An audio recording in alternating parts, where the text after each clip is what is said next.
Greetings and salutations, dreamers and dreamland. Welcome to the latest edition of Listen to Me. This election day edition of Listen to Me. Today is Tuesday, November the 2nd, 2021. And here in the United States of America, where the dream, where everybody's favorite boxing shaman resides, it is election day. That's right, it is election day. Tuesday, November the 2nd, 2021. Now, today is the 48th edition of Listen to Me, and let me tell you something right now. It's fight week, and it's not just fight week. It's Canelo Alvarez fight week. It's basically the biggest possible fight week you can have in this climate of boxing. It's for the 168-pound super middleweight undisputed championship of the world. You have the unified champion, Canelo Alvarez, and you have the one lone remaining belt holder, Caleb Plant. That's right. They're going at it for all the straps. All four major sanctioning world titles, the WBO, the IBF, the WBA, the WBC, and the Ring Magazine as well as the Lineal. So you've got the WBA, WBC, WBO, IBF, Ring Magazine, and Lineal 168-pound super middleweight championships of the boxing world to be contested this Saturday night, November the 6th. And, that's going to be an incredible fight. And, yours truly, everybody's favorite boxing shaman, The Dream. Yes, I will do a breakdown, and I will give you my pick for that fight later on this week. But today, this episode of Listen to Me, Volume 48, this is about what happened this past weekend in boxing and all about what's upcoming this month in boxing and some fights that have just recently been announced. Now, I want to start off by, giving the flowers, giving the roses, giving the congratulations to the one fighter I picked against who proved me wrong this past weekend. Now, I'm talking about Radzab Butayev. That's right, Radzab Butayev of Russia. He was, victorious in his stoppage, his 9th round referee stoppage of Jamal James. Radzab Butayev was really beating Jamal James in every sense of the word. The fight was not necessarily, all one-sided. The first 3 rounds, were close rounds, and you could have given them to Jamal James. They were swing rounds. They were close, but the first 2 or 3, you could have given those to Jamal James. The next 3 rounds were a different story entirely. The tide of the fight obviously began to change, and Radzab Butayev was really breaking down Jamal James. He was using some roughhouse tactics. He was using rough pressure. He was definitely, throwing all types of punches from all types of angles and all types of places on Jamal James' body. He was punching him in the back of the shoulder. He was punching him behind the ear. He was punching him, in the body, on the arms. He was punching him anywhere and everywhere. Radzab Butayev could punch Jamal James. That's where Jamal James was getting hit. Everywhere. And Radzab Butayev, he was putting on some educated pressure. He was in Jamal James's face for the entire duration of the fight. Now, some people will say that the referee stopped the fight a little premature, but, in this climate, you'd much rather have the fight stopped 1 punch too soon than 1 punch too late.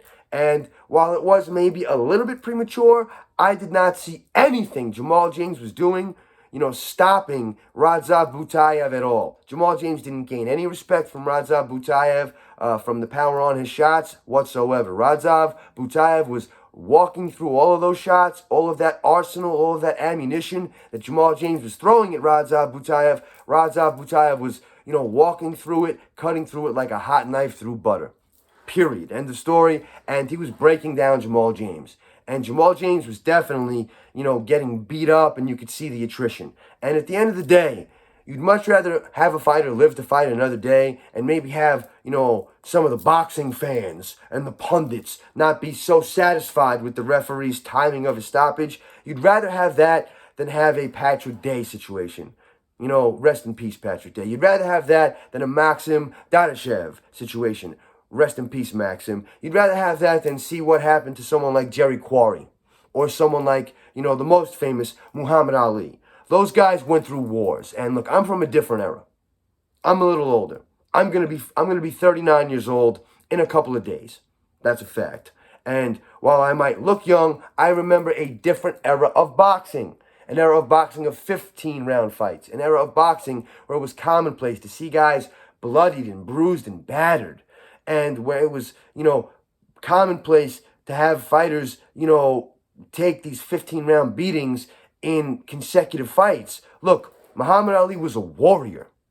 And I don't ever want to take away from his legacy as a human being or as a boxer. But his 3 fights with Joe Frazier, while he won 2 of them, he took a beating in those fights.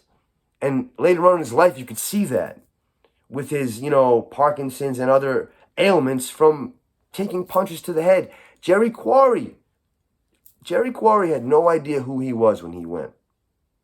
Jerry Quarry is also the only guy to have fought Muhammad Ali and Joe Frazier both twice. He took a beating from those guys. The Ernie Shavers fight with Muhammad Ali went 15 rounds. Muhammad Ali won that fight. Muhammad Ali took a beating in the process. A beating. Ernie Shavers is thought of as one of the hardest punchers in the history of heavyweight boxing, period.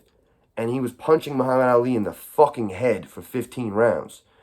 Maybe that's not the best idea all the time, which is why you see stoppages in this era of 12-round boxing. You see stoppages a little earlier, a little sooner. It's better to be too soon than to be too late. Having said that, I don't want to take anything away from what Radzab Butayev did.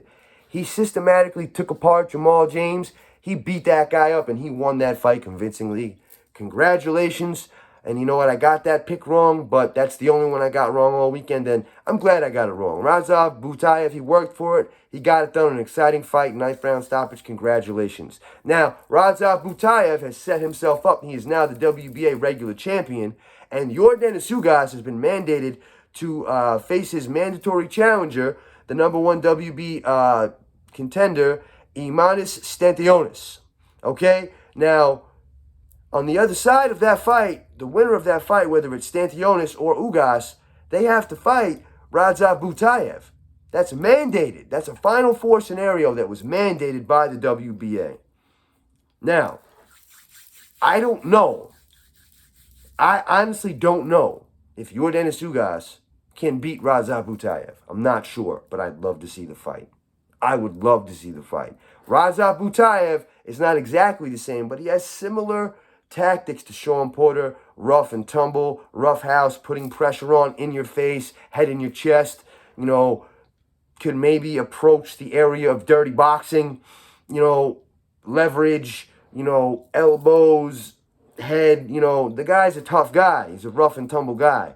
And Ugas and Porter, they had a hell of a fight a couple of years ago, and I'd love to see Radzab Butayev and Yordenis Ugas. Yordenis Ugas, who's still, crying and attempting to fight Errol Spence and not have to fight Stantionis, but the WBA, they've put down their order, and I believe that Yordenis Ugas will be fighting Stantionis next. And the winner of that fight has to fight Radzab Butayev, so I congratulate him. Now, my other 2 weekend picks, I was right in the outcome and the fashion.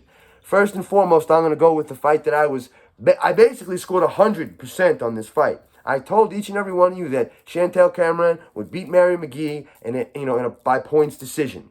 And I told you that she had everything in her arsenal to do so in a fairly one-sided fashion. Whereas, she will be the sweethearts of the judges over there in the United Kingdom. She doesn't necessarily have to be for this scenario. Mary McGee and Chantel Cameron, both, world champions. This was a unification. Both world-class punchers. Chantel Cameron, just a better boxer. More educated with her counter-punching, with her movement. And she was really excellent inside the pocket all night long. I really had a problem finding more than 1 or 2 swing rounds that you could have given to Mary McGee if you wanted to. It was really a one-sided performance. Congratulations to Chantel Cameron, the unified champion. Now, moving on to the fight that, I was really anticipating here in my backyard. It took place in the Madison Square Garden Hulu Theater right here in Manhattan in New York. That was the fight between Zepeda and Vargas. Now, I told each and every one of you that Zepeda, he's not shop-worn. He's proven to be a warrior. And, a lot of people thought that, Zepeda might not have that much left in the tank. Let me tell you something right now. The fight only lasted a round because Zepeda only wanted it to last a round. Zepeda knocked out Vargas in 1 round. In 1 round. Look, Zepeda's made of something different. I saw it in two of his most recent performances. His more recent performances. In Zepeda's performance against Baranchik, incredible fight. Incredible fight. And in Zepeda's performance against Jose Ramirez, incredible fight. Incredible fight. Where Zepeda was really going through these guys' best arsenal, and he was delivering better shots of his own. Now, Ramirez outboxed him by an eyelash. I felt that fight could have went either way. I would have had no problem anyone scoring that fight 7 rounds to 5 for Zepeda. However, Ramirez outboxed him a little bit, but you're not going to beat Vargas, with your arsenal. It's not going to happen. And I didn't think that Josu Vargas was a better boxer than Jose Ramirez. I didn't. I still don't. And look, while Vargas, I do wish him all the best. And he's a young guy. He's climbing the ladder of levels in boxing. He just really wasn't at the level of a Zepeda yet. He wasn't. He wasn't ready for Zepeda. It was apparent by getting knocked out in the first round. Look, a similar thing happened a few years ago in the Barclays Center, where one of the Charlo brothers knocked out, I forget the guy's name, but he knocked out the guy in the first round, and the guy was an up-and-comer, and he's still a pretty good fighter, and had 154 pounds. I can't remember his name right now. But anyway, regardless, this happens. Sometimes a fighter calls out someone who's, a level or two above them. They're feeling confident, they're feeling good, but they're just not ready for that fight.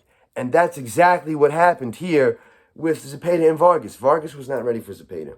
And Zepeda is definitely ready to pick up a world championship at 140 pounds.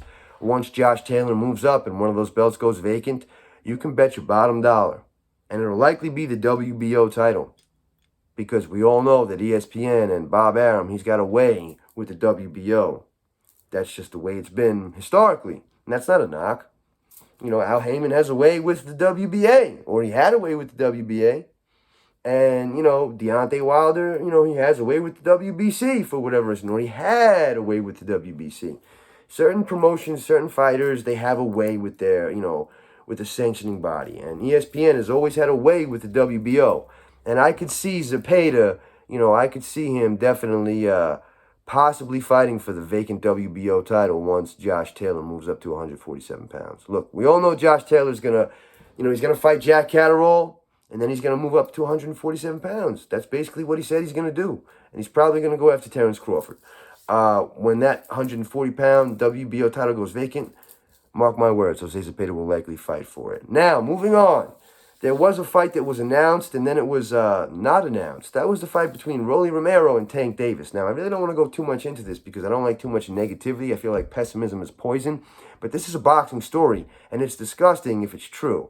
Rowley Romero has been accused by multiple females, multiple women, multiple. I'm not talking 1 or 2. I'm talking numerous women with allegations of sexual abuse, sexual misconduct, sexual harassment at the minimum.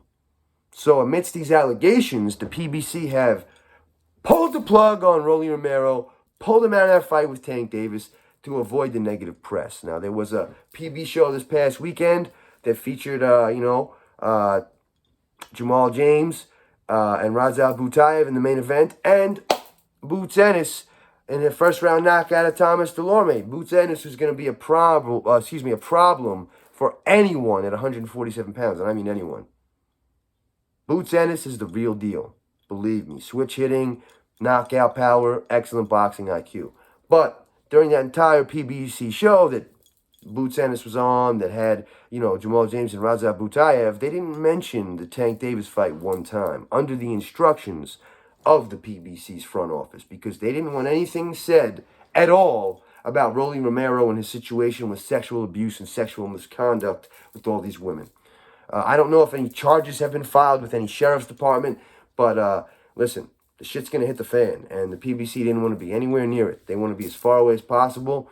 So the replacement for Rowley Romero against Tank Davis is going to be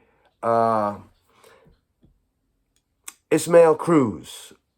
So I wish, no, I'm sorry, not Ismael, Isaac Cruz. I wish Isaac Cruz all the best of luck taking the place of Rolly Romero. I hope he does well. I don't think the pay-per-view numbers will be quite what they were going to be. Not to say that Rolly Romero is a fucking cash cow or a draw. He's a giant draw, brother.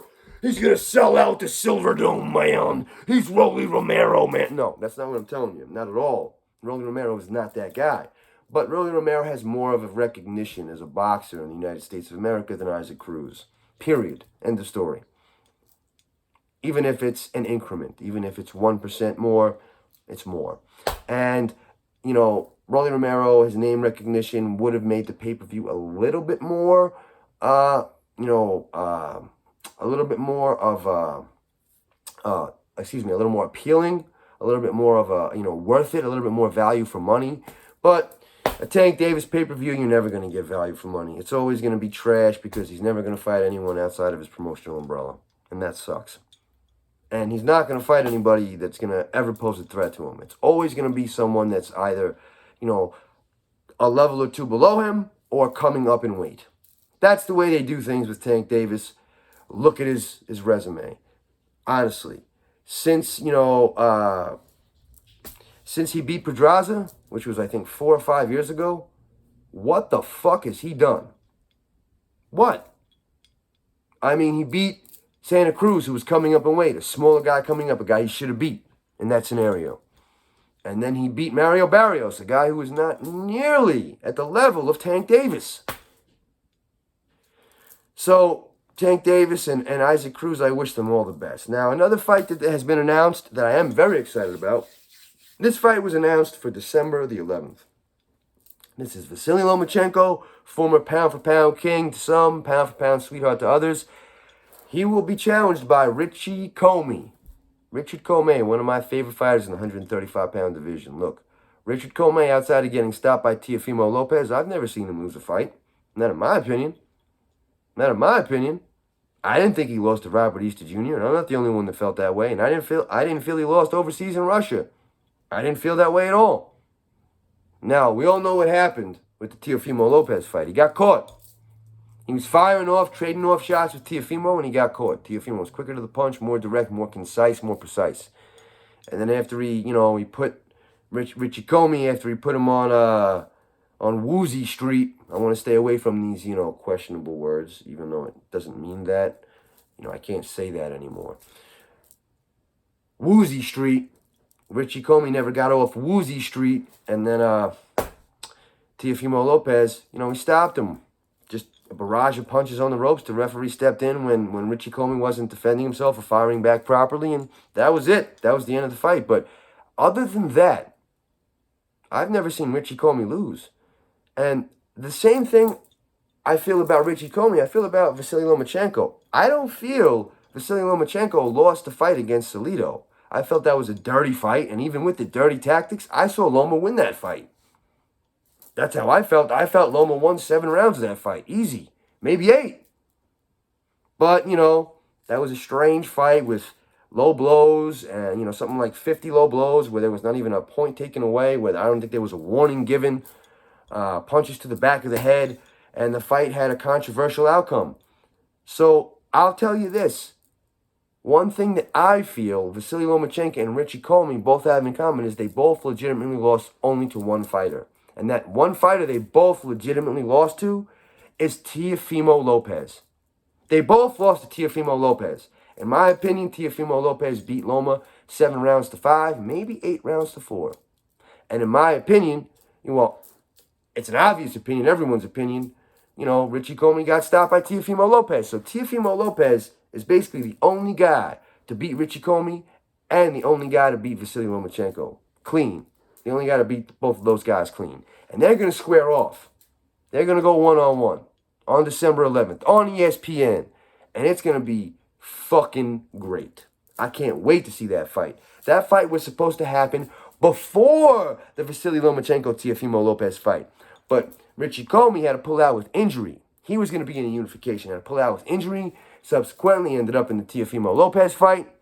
Subsequently, Teofimo won and ended up in the Loma fight. Now, Loma and Comey are going to fight. They're going to fight for some money, but for no belts. But they are going to fight to see who's going to be in line to get a shot at the championship of the world at 135 pounds. You know, whoever wins that fight, in my opinion, they got a chance. They got a shot, you know, to maybe get a rematch with Teofimo Lopez.